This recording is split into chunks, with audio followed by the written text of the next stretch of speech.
Hello guys, मैं विशाल कुमार आपका एक बार फिर से स्वागत करता हूँ आपके अपने YouTube channel world wing motivation 07 पे।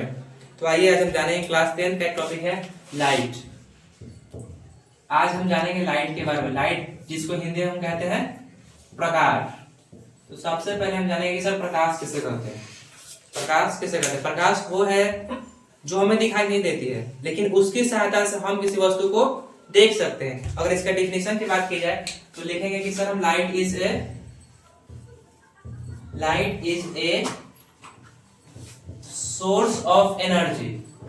क्या बोलेंगे कि light is a source of energy which causes sensation of sight।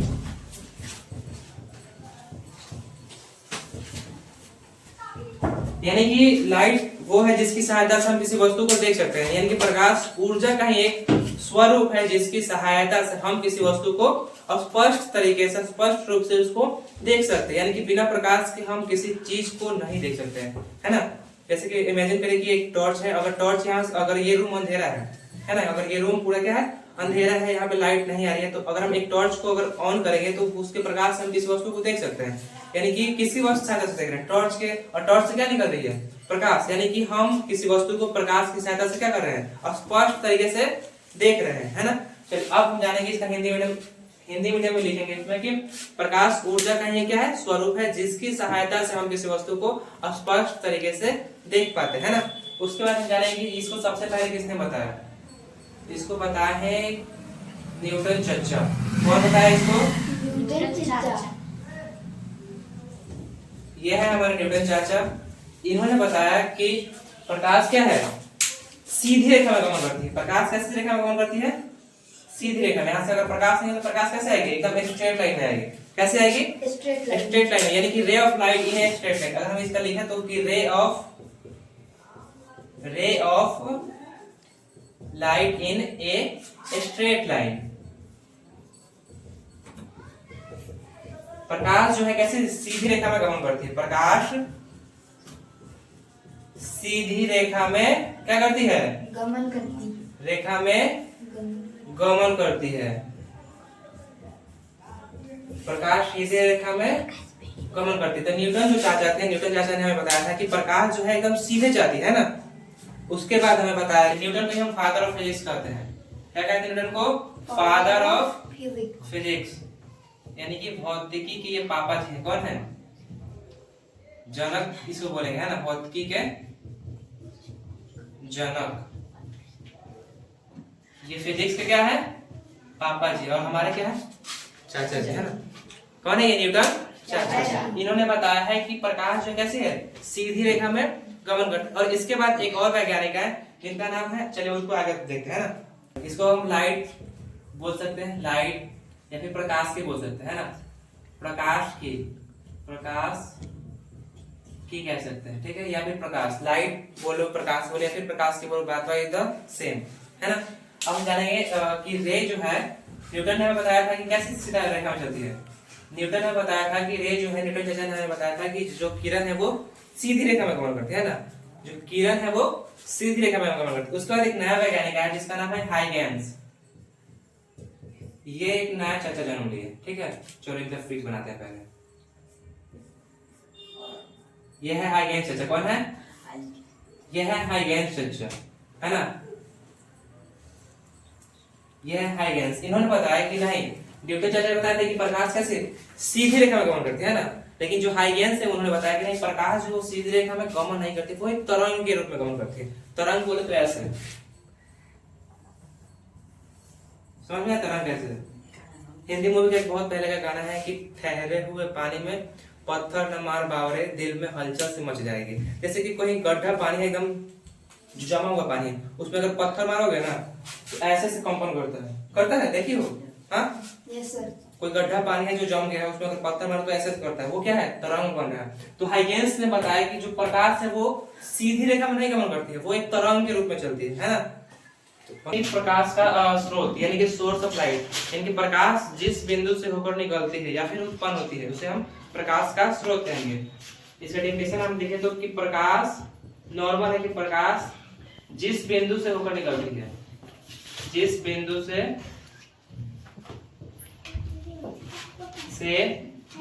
निकलती है या उत्पन्न होती है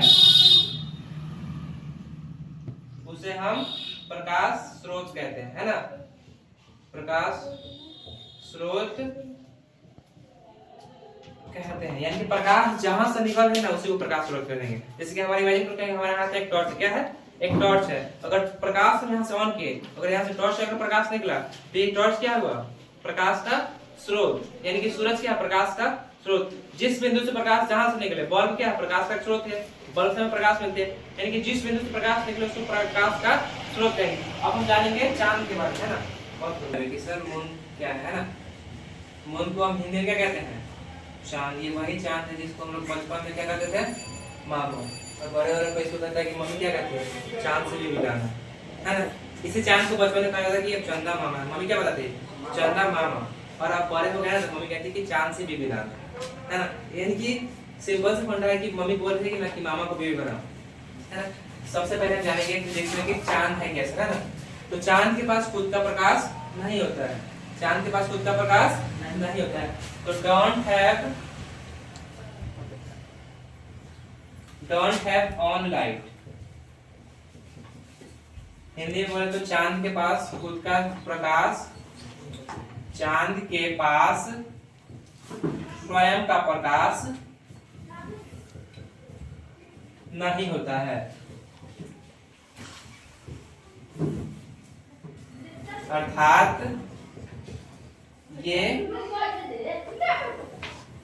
सूरज के प्रकाश से क्या करता है, चमकता है। जिस चांद को हम बेबी बनाने की बात करते हैं उसके पास खुद का प्रकाश ही नहीं है, यानी कि वो किसी अलग यानी कि दूसरे की सूरज के प्रकाश से चमकती है। नहीं समझा, जैसे कि सूरज के पास खुद का प्रकाश है लेकिन बहुत ज्यादा है तो उसको हम नहीं ले सकते हैं, है ना। और चांद के पास खुद का प्रकाश है ही नहीं और मम्मी बोले कि चांद से भी मिला, है ना। तो देखेंगे कि ये है सन, क्या है ये है हमारा सूरज भगवान, है ना। और ये है हमारा अर्थ, ज्यादा बड़ा हो गया ये है हमारा अर्थ, है ना। यहाँ से इसकी जो प्रकाश है इसको यहाँ पे आने में कितना समय लगता है, सूरज का जो प्रकाश है इसको इस पृथ्वी तक पहुंचने में समय कितना लगता है। सबसे पहले हम जानेंगे सर ये हमारे यहाँ से कितना दूर है, हमारा पृथ्वी से जो सूरज है वो कितना डिस्टेंस पे, जिसकी जो दूरी है ना पृथ्वी से सूरज की जो दूरी है वो 15,000 करोड़ किलोमीटर दूरी है। ये हमसे 15,000 करोड़ किलोमीटर क्या है ये दूर है, कॉपी उठाओ, ठीक है। उसके बाद देखेंगे कि इसका जो समय है यहाँ से इसको यहाँ तक आने में, यहाँ से यहाँ तक आने में टाइम भी इसको लगता है, इसको जो यहाँ तक सूरज के प्रकाश को पृथ्वी तक पहुंचने में जो समय लगता है वो कितना लगता है, तो इसका जो समय लगता है वो 8 मिनट 22 सेकंड लगता है। कितना लगता है, 8 मिनट 22 सेकंड सूरज के प्रकाश को पृथ्वी तक आने में लगता है। अगर इसमें ना यूपीएससी में क्वेश्चन पूछा गया था कि सूरज के प्रकाश को पृथ्वी तक पहुंचने में समय कितना मिला था, कितना लगता है, तो ऑप्शन नंबर ए था वो सेकंड में था कि 500 सेकंड, 400 सेकंड, 300 सेकंड और 200 सेकंड। अगर देखा जाए तो इसका कितना होगा, 500 सेकंड। कितना होगा, 500 सेकंड। ऐसे जैसे कि 1 मिनट में कितना होता है, 1 मिनट में 60 सेकंड, 1 मिनट में कितना 60 सेकंड, तो यहाँ कितना है 8 मिनट, तो 8 मिनट मल्टीप्लाई 60 कितना होगा 480 सेकंड, है ना। और 20 इसमें अगर ऐड किया जाए 22 यहाँ से 20 यहाँ पे अगर ऐड किया तो कितना हो गया 502 लगभग, है ना। तो 502 लगभग कितना हो गया 502 लगभग, यानी कि सूरज के प्रकाश को पृथ्वी तक पहुंचने में 8 मिनट 22 सेकंड लगता है। अब हम देखेंगे इसकी चाल के बारे में, यहाँ से जो इसकी चाल है वो कितनी है, चाल बोले तो रफ्तार, क्या ना, चाल बोले तो इसकी रफ्तार इसकी कितनी है 3 × 10 की पावर 8 मीटर प्रति सेकंड, यानी कि 1 सेकंड में ये 3 लाख किलोमीटर चलती है। 1 सेकंड पर सेकंड, 1 सेकंड में सूरज की जो प्रकाश है वो 3 लाख किलोमीटर प्रति सेकंड चलती है। अब हम पढ़ेंगे मटेरियल, इसको हिंदी में कहते हैं पदार्थ, हिंदी में इसको कहते हैं फिजिक्स में पदार्थ, है ना। तो पदार्थ हम किसे कहते हैं, है ना। तो प्रकाश के गमन की दृष्टि से पदार्थ को 3 प्रकार में बांटा गया है ना। अगर ये हम पढ़े फिजिक्स, केमिस्ट्री में अगर हम पदार्थ पढ़े तो उसमें कहते हैं कि ठोस, द्रव और गैस, लेकिन हम क्या पढ़ा फिर फिजिक्स, तो फिजिक्स में पदार्थ जो फिजिक्स में क्या कहेंगे इस पदार्थ को, इसको 3 प्रकार में बांटा गया है। सबसे पहले जानेंगे सर पदार्थ किसे कहते हैं, है ना। पदार्थ किसे कहते हैं, तो प्रकाश के गमन की दृष्टि से, किस दृष्टि से, प्रकाश के गमन की दृष्टि से, प्रकाश के गमन के दृष्टि से पदार्थ को 3 प्रकार में बांटा गया है। 3 टाइप में इसको बांटे गए है ना। पहला है पारदर्शी, पहला है पारदर्शी, पारदर्शी पदार्थ, उसके बाद आता है अपारदर्शी पदार्थ, और उसके बाद आता है अल्प पारदर्शी पदार्थ।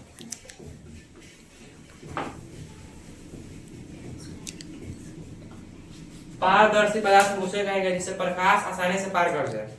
कुछ ऐसे वस्तु, कुछ ऐसे ऑब्जेक्ट जिससे प्रकाश जो है ना यहाँ से आसानी से पार कर जाए। जैसे कि हमें एक कांच है ना, यहाँ से हम टॉर्च मारे, यहाँ से प्रकाश डायरेक्ट यहाँ पार करेगा ना, तो इसको क्या बोलेंगे, पारदर्शी। जिससे प्रकाश आसानी से पार कर जाए उसे पारदर्शी पदार्थ कहेंगे। और जिससे प्रकाश आसानी से मतलब पार ही नहीं कर, जैसे कि दीवार है, यहाँ पे क्या ही है, दीवार, यहाँ से अगर हम टॉर्च मारे तो दीवार की इधर से थोड़ी है कि यहाँ से लाइट जाएगा फिर घूमेगा फिर ऐसे आएगा, आएगा नहीं ना, यहाँ से पार नहीं ना करेगा प्रकाश। तो दीवार क्या है, अपारदर्शी है।